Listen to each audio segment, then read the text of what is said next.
Picture this. It is March 2026, a room full of reporters in Washington. The President of the United States is behind a podium. His face is tight. His voice is louder than it needs to be. He has just been told, officially, formally, on the record, that most of America's NATO allies do not want to get involved in his war with Iran. 75 years of alliance. 32 member nations, the most powerful military partnership in human history, and the response to his request for help is silence, followed by no. And instead of recalibrating, instead of asking why, instead of doing what every American president since Truman has done when the alliance frays, he grabs the microphone and shouts 5 words that will be studied in history books for the next century. We do not need the help of anyone. 3,000 miles away in Paris, a French general is watching that clip. He smiles, and he says something so brutal, so precise, so perfectly constructed that it will outlive every missile fired in this entire war. Guess which statement shook the world more? And I am going to make it personal. You watched this president promise the strongest alliances in history. You watched him promise that the world would respect America again. You saw him launch a war without asking a single ally whether they were willing to stand with him. And now you are watching him declare on live television that he does not need the alliance system that won the Cold War, that secured Europe, that kept the peace for 3/4 of a century, because that alliance just told him no. Is that the response of a commander-in-chief who planned for this outcome, or a man who got rejected and is pretending he never wanted the invitation? Stay with me, because this story was not reported the way it deserved to be, and the French general's response contains a strategic warning that most American media completely missed. Let that land for a moment.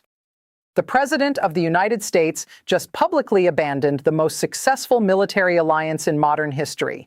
Not because he has a replacement, not because he has a better system, not because the alliance failed him. He abandoned it because the alliance told him the truth. They told him they would not join a war he started without consulting them. He broke on Iraq when allies pushed back. He broke on Afghanistan when the withdrawal was chaotic. He broke on Ukraine when the politics got complicated. And now he has broken on NATO itself, the foundation stone of Western security, for 75 years. Not cracked it, not questioned it, declared it unnecessary during a war, while ships burn in the Strait of Hormuz. But here's the part that should make every American lean forward.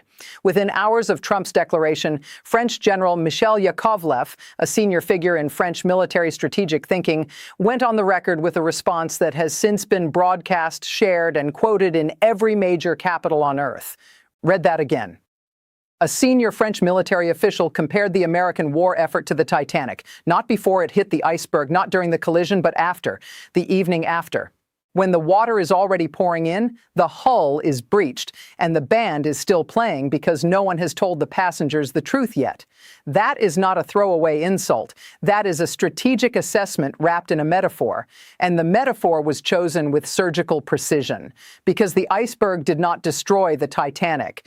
The Titanic was destroyed by the certainty of the people running it, the certainty that it was unsinkable, that the warnings did not matter, that speed was more important than caution. That is the parallel Yakovlev is drawing, not that the war is lost, that the people running it are so certain of their own invincibility that they cannot see the water rising around their ankles. Now, before you say the Allies are being disloyal or short-sighted, you are right. In a narrow, immediate sense, every NATO member benefits from a stable Persian Gulf. Every European economy is tied to energy supply chains that run through the Strait of Hormuz. France itself imports significant quantities of Gulf oil. The Allies have skin in this game. Their refusal is not costless. But here is what mainstream coverage buried. According to Reuters, Trump launched strikes on February 28th without invoking NATO consultation procedures.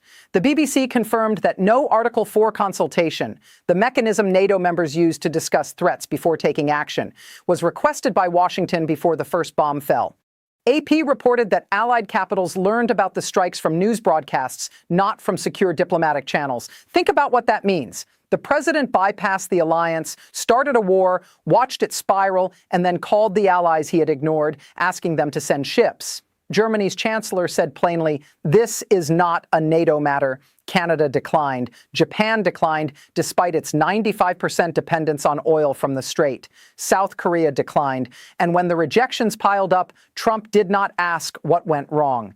He did not convene an emergency NATO summit. He declared he does not need them. He did not raise his voice in self-reflection on.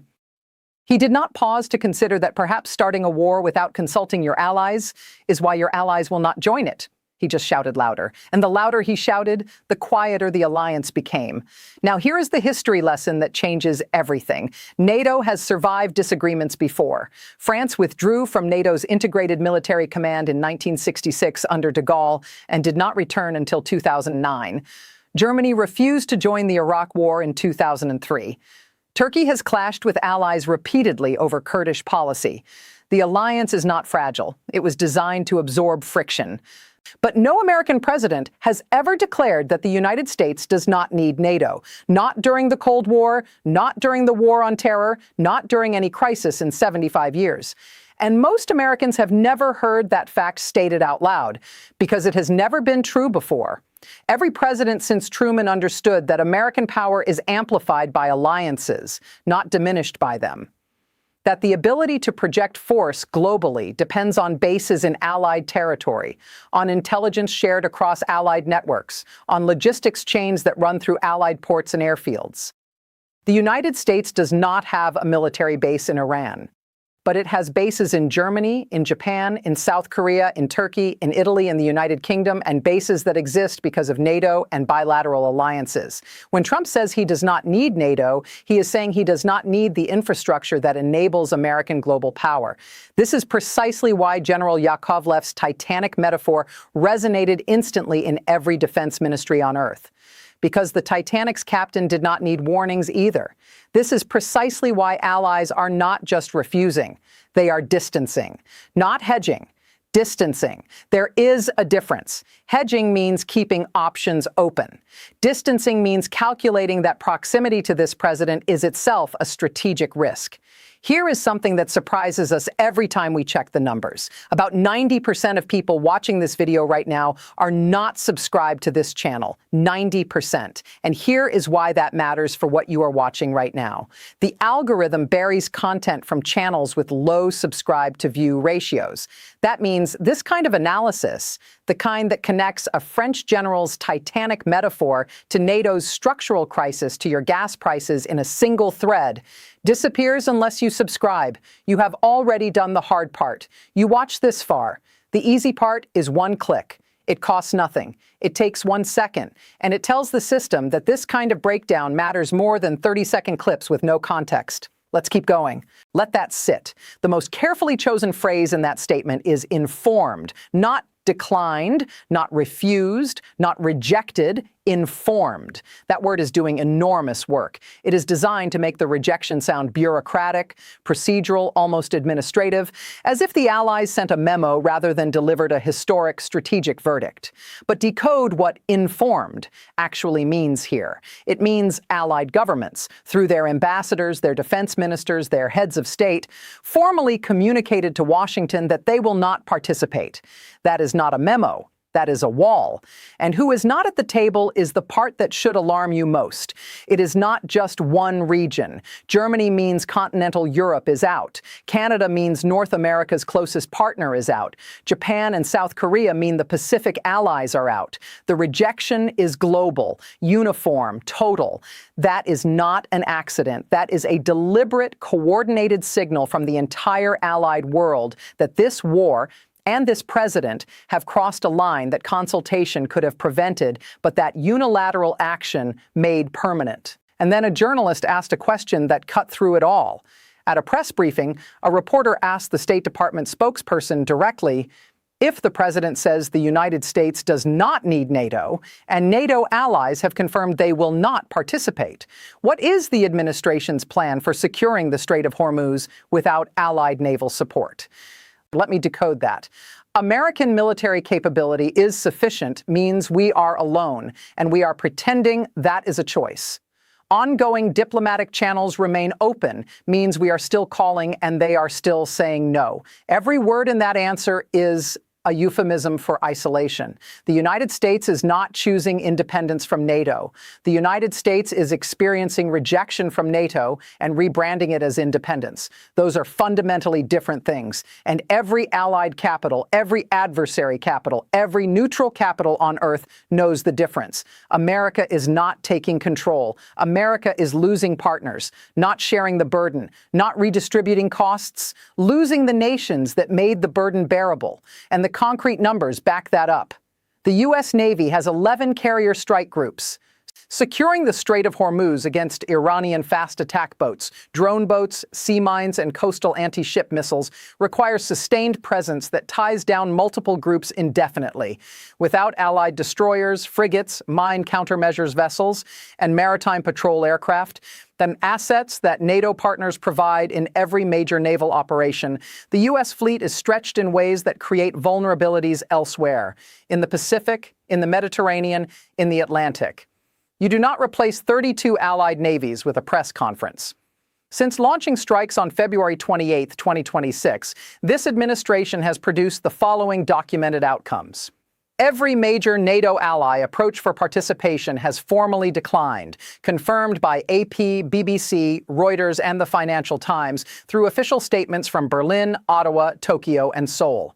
The president has publicly declared the United States no longer needs NATO, confirmed by White House pool transcript and broadcast footage. A senior French general has compared joining Trump's coalition to boarding the Titanic after it hit the iceberg, confirmed by French media and subsequently reported by Reuters and The Guardian.